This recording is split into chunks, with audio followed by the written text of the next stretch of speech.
Bienvenidos a un nuevo episodio de Medicina en Día.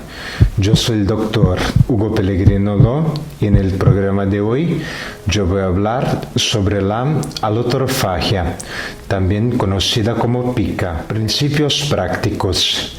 La alotrofagia es un trastorno alimentario típicamente definido como la ingestión persistente de sustancias no nutritivas durante al menos un mes a una edad para la cual ese comportamiento es inadecuado en el desarrollo. Puede ser benigno o tener consecuencias potencialmente mortales. Signos y síntomas. La presentación clínica de alotrofagia es muy variable y está asociada con la naturaleza específica de las condiciones médicas resultantes y las sustancias ingeridas. En el envenenamiento o la exposición a agentes infecciosos, los síntomas informados son extremadamente variables y están relacionados con el tipo de toxina o agente infeccioso ingerido. Los hallazgos físicos pueden incluir lo siguiente: manifestaciones de ingestión tóxica, por ejemplo, envenenamiento por plomo, manifestaciones de infección parasitaria o infestación, por ejemplo, toxocariasis o ascariasis, manifestaciones gastrointestinales, por ejemplo, problemas mecánicos intestinales, estreñimiento, ulceraciones, perforaciones y obstrucciones intestinales. Manifestaciones dentales, por ejemplo, abrasión dental severa, abrasión y pérdida dental superficial. Deben abordarse las complicaciones de la alotrofagia, incluidas las siguientes: complicaciones de la toxicidad del plomo, efectos neurológicos, hematológicos, endocrinos, cardiovasculares y renales, complicaciones del tracto gastrointestinal leve, por ejemplo, estreñimiento, potencialmente mortal, por ejemplo, sangrado, efectos nutricionales, síndromes de deficiencia de hierro y zinc, eso no está firmemente establecido. Diagnóstico. No se indican estudios de laboratorio específicos en la evaluación de alotrofagia. Sin embargo, algunos estudios de laboratorio pueden estar indicados para evaluar las consecuencias de la enfermedad. Se recomienda la detección de concentraciones de plomo en sangre para lo siguiente: todos los niños de 1 a 2 años en lugares donde al menos el 27% de las casas fueron construidas antes del año 1950. Todos los lugares donde la prevalencia de niveles sanguíneos elevados en niños de 1 a 2 años es del 12% o más. Niños de alto riesgo de 1 a 2 años de edad. Los estudios de imágenes utilizados para identificar materiales ingeridos y ayudar en el manejo de complicaciones gastrointestinales de alotrofagia en el tracto pueden incluir lo siguiente: radiografía abdominal, pruebas gastrointestinales de bario superior e inferior y endoscopía digestiva superior. Gestión. Se recomienda un enfoque multidisciplinario con psicólogos, trabajadores sociales y médicos para un tratamiento efectivo. Ningún tratamiento médico es específico para la alotrofagia. Alguna evidencia sugiere que los medicamentos que mejoran la función dopaminérgica, por ejemplo la olanzapina, pueden proporcionar alternativas de tratamiento en personas con alatrofagia refractaria conductual. Actualmente, las estrategias de comportamiento se consideran las más efectivas para tratar la alatrofagia. Dichas estrategias incluyen lo siguiente: manipulación de fondo, entrenamiento de discriminación comestible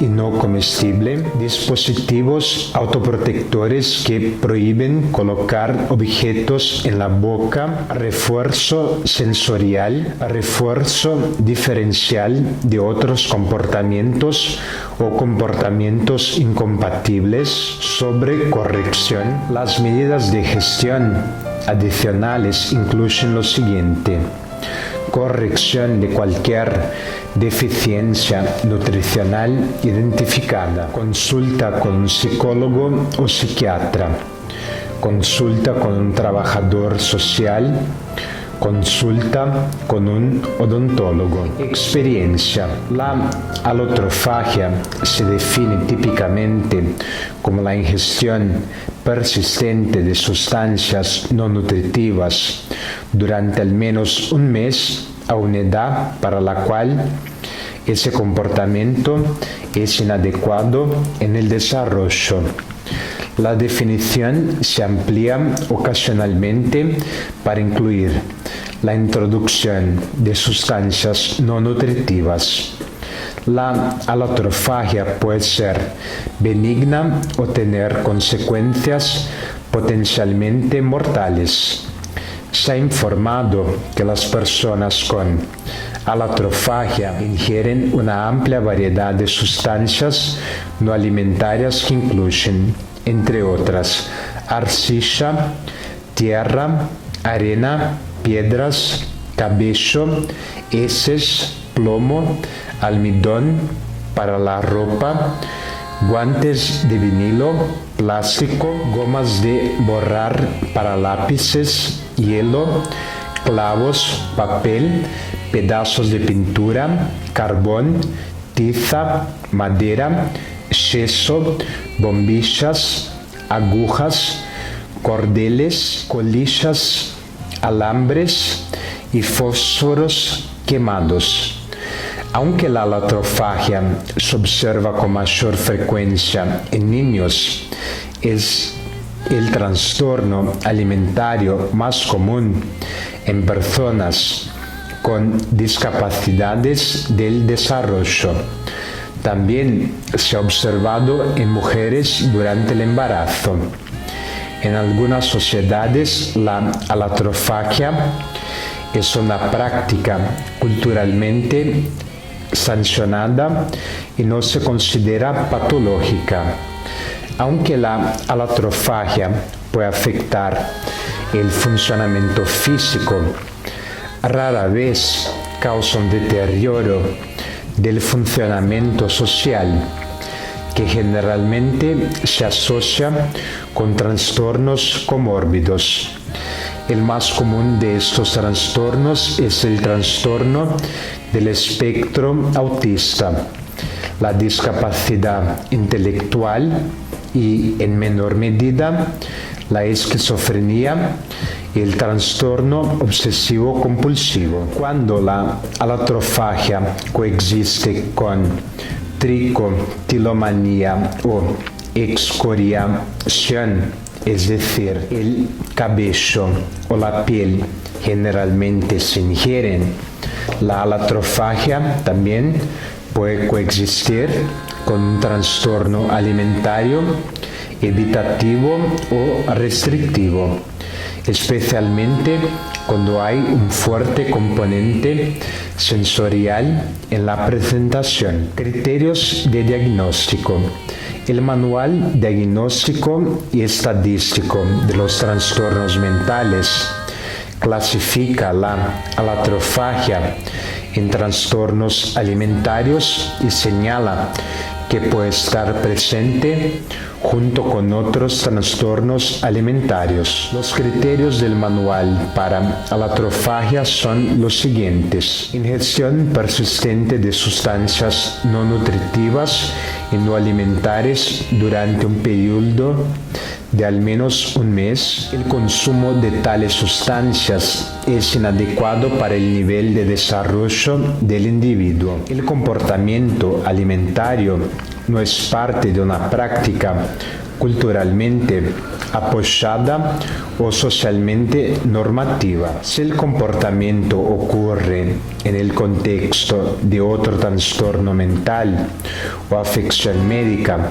por ejemplo, esquizofrenia, autismo o el embarazo, es lo suficientemente grave como para justificar una atención clínica independiente. Se sugiere una edad mínima de 2 años para el diagnóstico.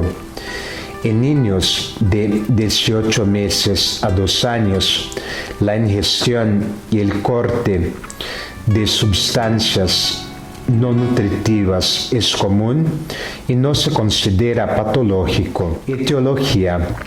Aunque se desconoce la etiología de la alatrofagia, se han presentado numerosas hipótesis para verificar el fenómeno, que van desde causas psicosociales hasta causas de origen puramente bioquímico.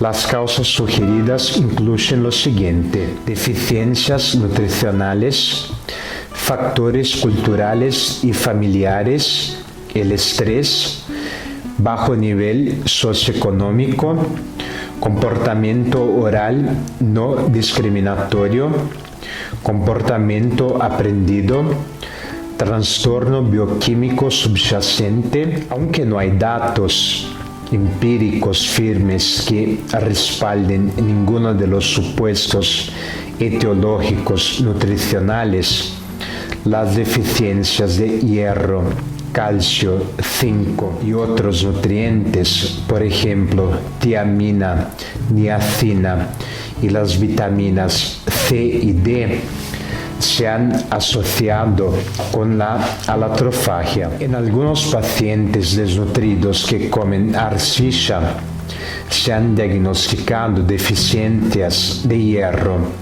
pero la dirección de esta asociación causal no está claro. Se desconoce si la deficiencia de hierro condujo al consumo de arcilla o si la inhibición de la absorción de hierro causada por la ingestión de arcilla produjo deficiencia de hierro. Las metodologías actuales para la caracterización física, mineralógica y química de sustancias que conducen a la alatrofagia, particularmente arcilla y suelo, pueden ser útiles para determinar la biodisponibilidad de nutrientes y otros componentes bioactivos y para generar datos para respaldar o negar estas hipótesis nutricionales.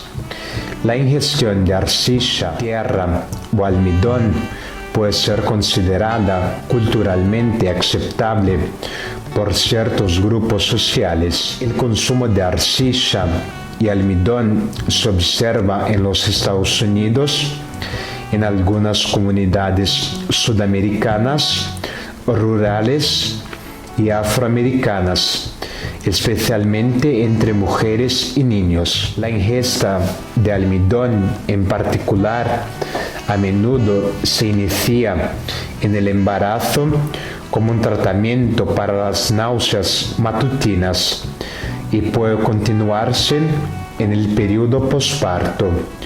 Los padres pueden enseñar de manera proactiva a sus hijos a comer estas y otras sustancias. El comportamiento alatrofágico también se puede aprender a través del modelado y el refuerzo. La privación materna, la separación de los padres, la negligencia de los padres, el abuso infantil y las cantidades insuficientes de interacción entre padres y hijos se asociaron con la alatrofagia. La ingesta de tinta es más común en niños de familias de bajos ingresos y está asociado con la pobre supervisión de los padres. La desnutrición y el hambre también pueden provocar alatrofagia. Se ha sugerido que en individuos con discapacidades intelectuales, la alatrofagia puede resultar de la incapacidad de discriminar entre alimentos y artículos no alimentarios. Sin embargo, los hallazgos de que las personas seleccionan artículos de alatrofagia y generalmente investigan agresivamente los artículos no alimentarios de su elección no respaldan esa teoría. En individuos con discapacidades intelectuales y del desarrollo en particular, la visión tradicional es que la aparición de la alatrofagia es un comportamiento aprendido, sostenido por las consecuencias de ese comportamiento. La asociación de alatrofagia, deficiencia de hierro y varios estadios fisiopatológicos con actividad reducida del sistema de dopamina sugiere la posibilidad de una correlación entre la disminución de la neurotransmisión dopaminérgica y la expresión y mantenimiento de alatrofagia. Hasta la fecha, sin embargo, no se ha identificado empíricamente ninguna patogénesis específica resultante de ningún trastorno bioquímico subyacente. Los factores de riesgo para alatrofagia incluyen los siguientes: psicopatología padre-hijo, desorganización familiar, privación ambiental, embarazo, epilepsia, daño cerebral, discapacidad intelectual, trastornos del desarrollo, epidemiología, estadísticas de Estados Unidos. Dado que la alatrofagia generalmente no se reconoce ni se informa, su verdadera prevalencia es desconocida. Aunque las tasas de prevalencia varían según la definición de alatrofagia empleada, las características de la población muestrada y los métodos utilizados para la recopilación de datos, alatrofagia se informa con mayor frecuencia en niños y personas con discapacidad intelectual. Los niños con discapacidad intelectual y autismo se ven afectados con mayor frecuencia que los niños sin estas condiciones. Entre las personas con discapacidad intelectual, la alatrofagia es el trastorno alimentario más común. En esta población, el riesgo y la gravedad de la alatrofagia aumentan a la medida que aumenta la gravedad de la discapacidad. Estadísticas internacionales. La alatrofagia ocurre en todo el mundo. La geofagia, o sea, el consumo deliberado de tierra, suelo o arcilla, es la forma más común de alatrofagia en personas que viven en la pobreza y personas que viven en los trópicos y en sociedades orientadas a las tribus. La alatrofagia es una práctica generalizada en el oeste de Kenia, el sur de África y la India. Hay relatos de alatrofagia en Australia, Canadá, Israel, Irán, Uganda, Gales, Turquía y Jamaica. En algunos países, por ejemplo en Uganda, el suelo puede ser comprado con fines de ingestión. Datos demográficos relacionados con la edad y el género y la raza. La alatrofagia se observa con mayor frecuencia durante el segundo y tercer años de vida y se considera que su desarrollo es inadecuado en niños mayores de 18 a 24 meses. La investigación sugiere que la alatrofagia ocurre en 25 a 33% de los niños pequeños y 20%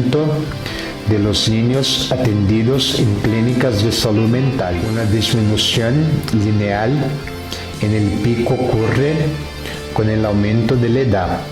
Ocasionalmente, la alatrofagia se extiende hasta la adolescencia, pero rara vez se observa en adultos sin discapacidad mental. Entre las personas con discapacidad intelectual, la alatrofagia ocurre con mayor frecuencia entre 10 y 20 años. Los bebés y los niños a menudo ingieren pintura, yeso, hilo, cabello y tela. Los niños mayores tienden a ingerir excrementos de animales, arena, insecto, hojas y colillas de cigarrillos. Los adolescentes y los adultos a menudo ingieren arcilla y tierra. En mujeres jóvenes embarazadas, el inicio de alatrofagia a menudo ocurre durante el primer embarazo, al final de la adolescencia o en la edad adulta temprana. Aunque la alatrofagia generalmente se resuelve al final del embarazo, ella puede continuar de manera intermitente durante los años. La prevalencia mundial de alatrofagia durante el embarazo y el periodo posparto se estimó en 27,8%. La alatrofagia generalmente ocurre con igual frecuencia en niños y niñas, sin embargo, es raro en hombres adolescentes y adultos de inteligencia media que viven en países desarrollados. Aunque no hay datos específicos sobre la predilección racial de la alatrofagia, se informa que la práctica es más común entre ciertas poblaciones culturales y geográficas. Por ejemplo, la geofagia es culturalmente aceptada entre algunas familias de linaje africano y se informa que es problemática en el 70% de las provincias de Turquía. Pronóstico. La alatrofagia generalmente ocurre espontáneamente en niños pequeños y mujeres embarazadas. Sin embargo, puede persistir durante años si no se trata, especialmente en personas con discapacidades intelectuales y del desarrollo. La alatrofagia es un problema de comportamiento grave, ya que puede dar lugar a secuelas médicas importantes que están determinadas por la naturaleza y la cantidad de la sustancia ingerida. Se ha demostrado que la alatrofagia es un factor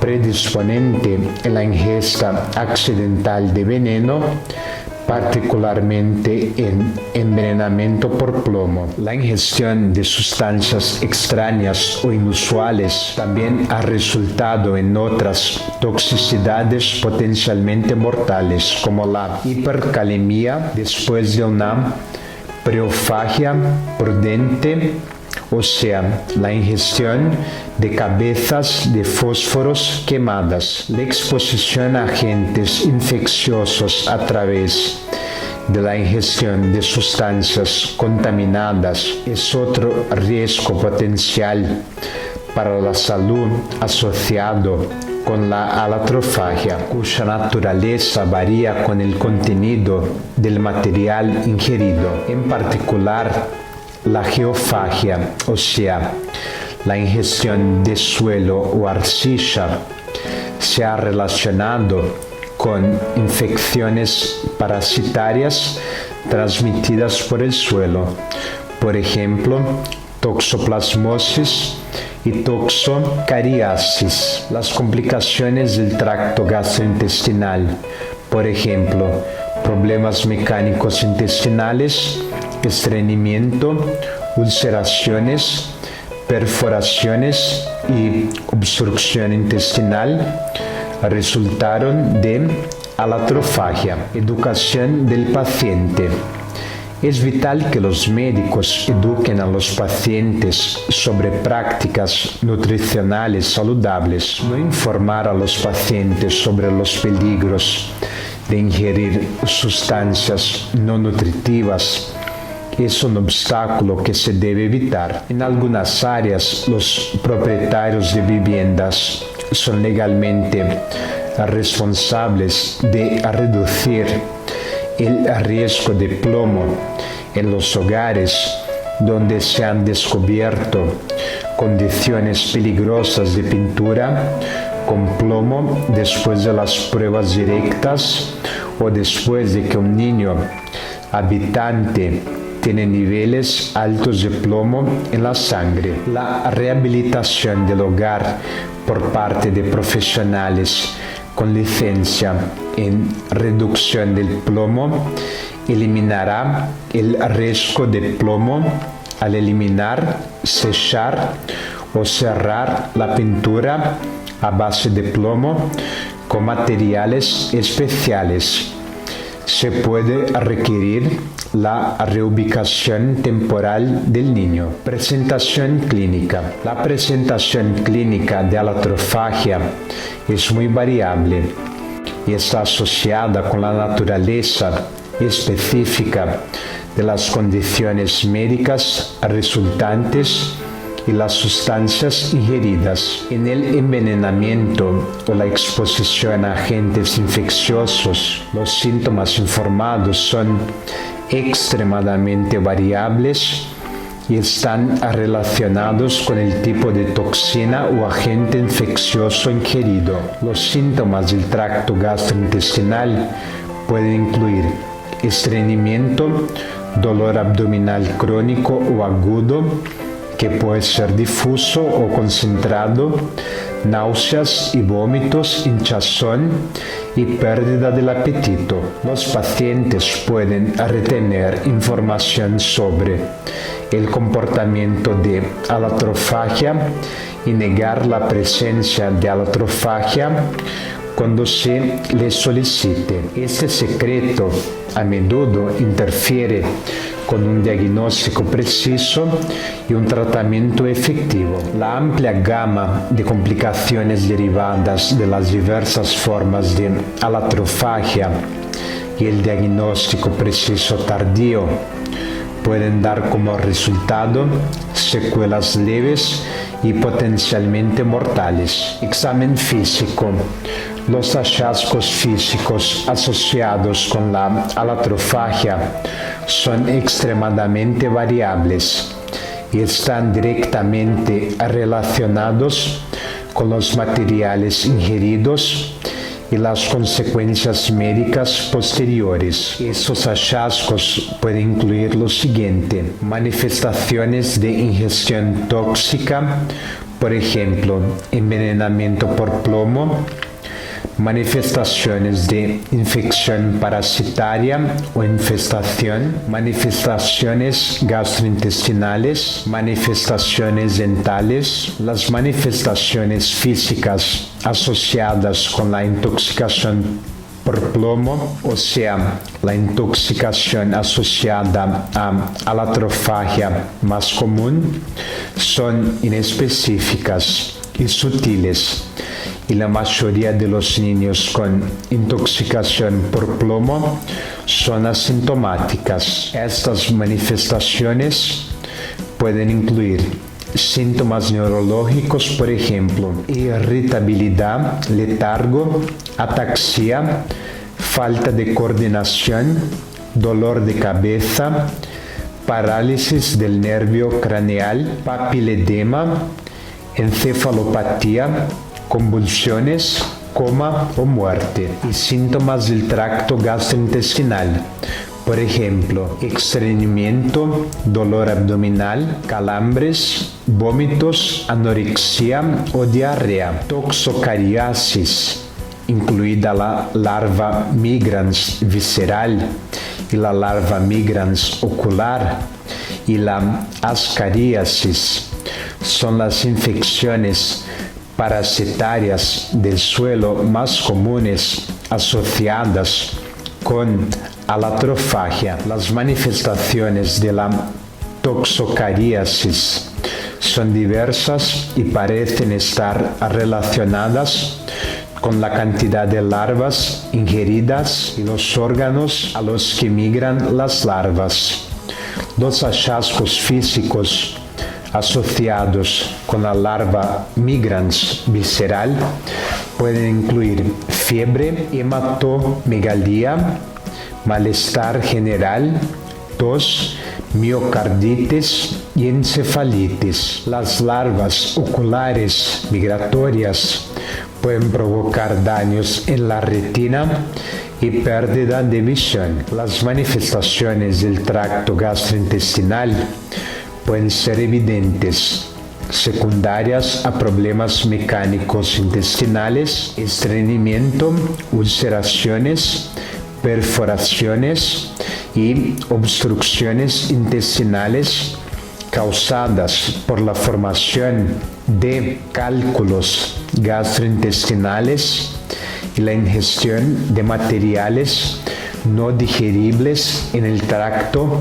gastrointestinal. Las anomalías dentales pueden ser evidentes en el examen físico, incluida la abrasión dental severa, y la abrasión y la pérdida superficial de los dientes. Complicaciones. La toxicidad del plomo tiene efectos neurológicos, hematológicos, endocrinológicos, cardiovasculares y renales.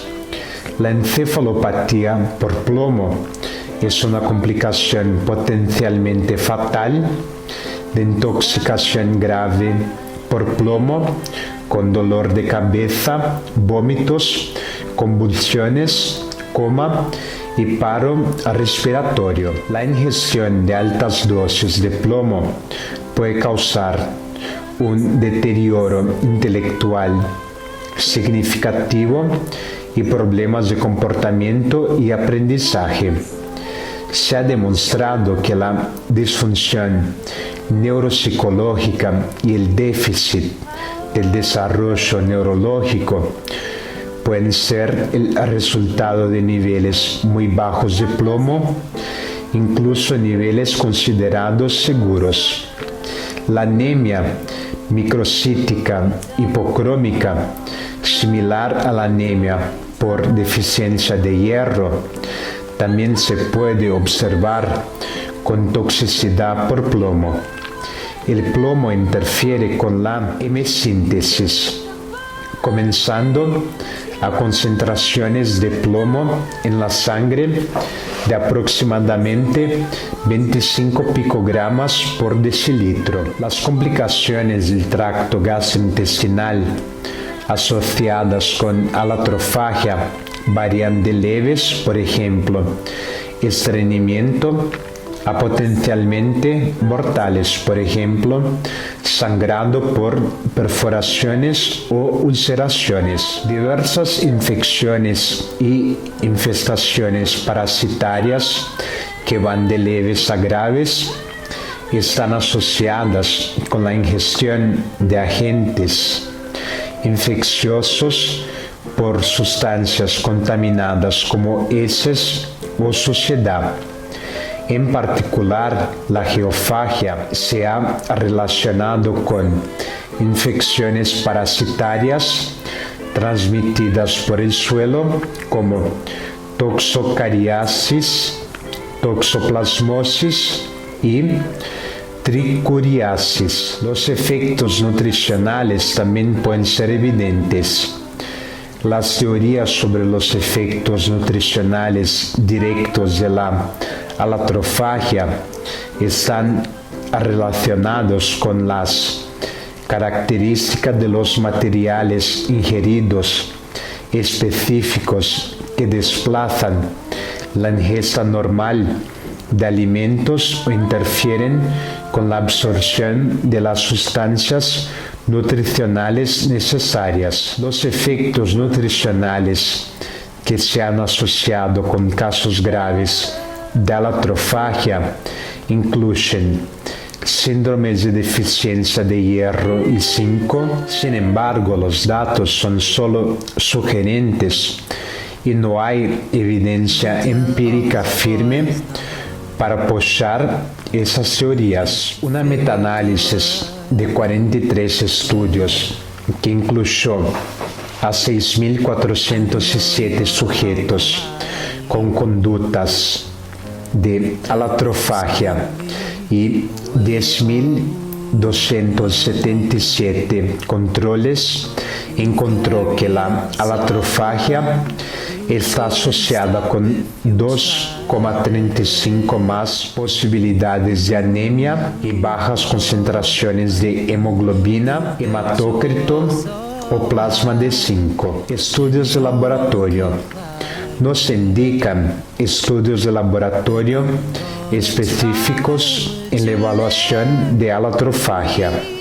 Sin embargo, ciertos estudios de laboratorio pueden estar indicados para evaluar las consecuencias de la afección, según las características y la naturaleza de los materiales ingeridos y las secuelas médicas resultantes. Se recomienda la detección universal de las concentraciones de plomo en la sangre en todos los niños de 1 a 2 años en lugares donde al menos el 27% de las viviendas se construyeron antes del año 1950. La detección también se recomienda en entornos donde la prevalencia de niveles altos de plomo en sangre en niños de 1 a 2 años es del 12% más.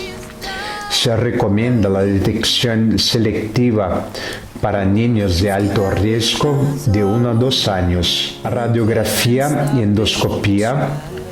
Se pueden usar varios estudios de imágenes para identificar materiales ingeridos y para ayudar el manejo de las complicaciones del tracto gastrointestinal de alatrofagia. Eso puede incluir lo siguiente: la radiografía abdominal, exámenes gastrointestinales de bario superior e inferior, imagen repetida a intervalos regulares para seguir los cambios en la ubicación de los materiales ingeridos, endoscopía digestiva superior para diagnosticar la formación de cálculos gastrointestinales, identificar lesiones asociadas o ambas, tratamiento y manejo. Aunque la alatrofagia en niños remite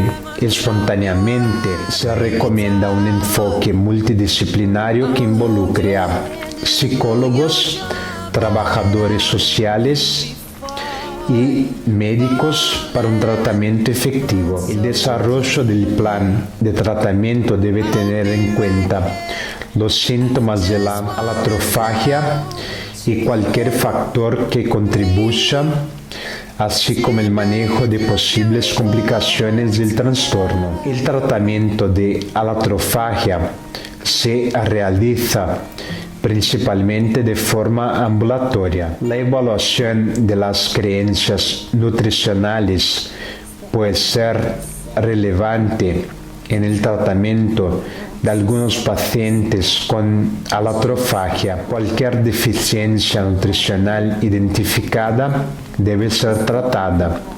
Sin embargo, debe tenerse en cuenta que los enfoques nutricionales y dietéticos han ayudado con éxito a prevenir la alatrofagia en solo un número muy limitado de pacientes. Es recomendable consultar a un psicólogo o psiquiatra. Consultar con un trabajador social también es útil. Un odontólogo también puede ser consultado. La atención a la salud bucal es importante para controlar los efectos perjudiciales que la alatrofagia puede tener en los dientes desde una edad temprana. Terapia farmacológica. Desafortunadamente, ningún tratamiento médico es específico para la alatrofagia. Se han realizado pocos estudios de farmacoterapia para alatrofagia. Sin embargo, la hipótesis de que la neurotransmisión dopaminérgica reducida se asocia con alatrofagia sugiere que los medicamentos que mejoran la función dopaminérgica pueden proporcionar alternativas de tratamiento en individuos con alatrofagia refractaria conductual. Además, un informe de un solo caso encontró que la olanzapina, que es un agente antipsicótico con prominentes efectos dopaminérgicos, serotoninérgicos, adrenérgicos y colinérgicos, redujo los comportamientos de alatrofagia. Los medicamentos utilizados para tratar problemas de conducta graves pueden tener un impacto positivo en la alatrofagia comórbida. Intervenciones psicosociales. El análisis cuidadoso de la función conductual de alatrofagia en pacientes individuales es crítico para un tratamiento efectivo. Actualmente, las estrategias de comportamiento se consideran las más efectivas para tratar la alatrofagia. Dichas estrategias incluyen lo siguiente: manipulación de fondo, entrenamiento de discriminación comestible y no comestible, dispositivos autoprotectores que prohíben colocar objetos en la boca, refuerzo sensorial, refuerzo diferencial de otros comportamientos incompatibles o comportamientos como la detección, o sea, cubrir brevemente a los ojos, sensación contingente de sabor aversivo, por ejemplo, el limón, sensación contingente de olor aversivo, por ejemplo, el amoníaco, sensación física contingente de aversión, por ejemplo, neblina de agua, y breve restricción física. Sobrecorregir, o sea, corregir el entorno o practicar respuestas alternativas apropiadas.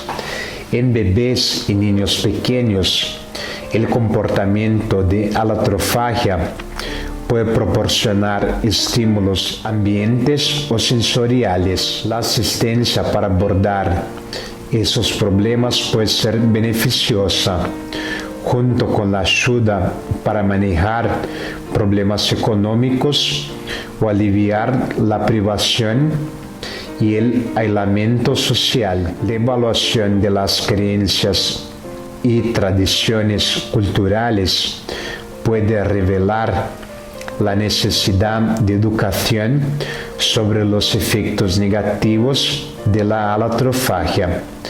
La eliminación de sustancias tóxicas, especialmente la pintura con plomo, del medio ambiente es de extremada importancia. Gracias por mirar el programa de hoy. Yo soy el doctor Hugo Pellegrino Lo. Para más informaciones, pido que me contacten a través de mi dirección de correo electrónico hugo.loh@gmail.com. Hasta el próximo programa.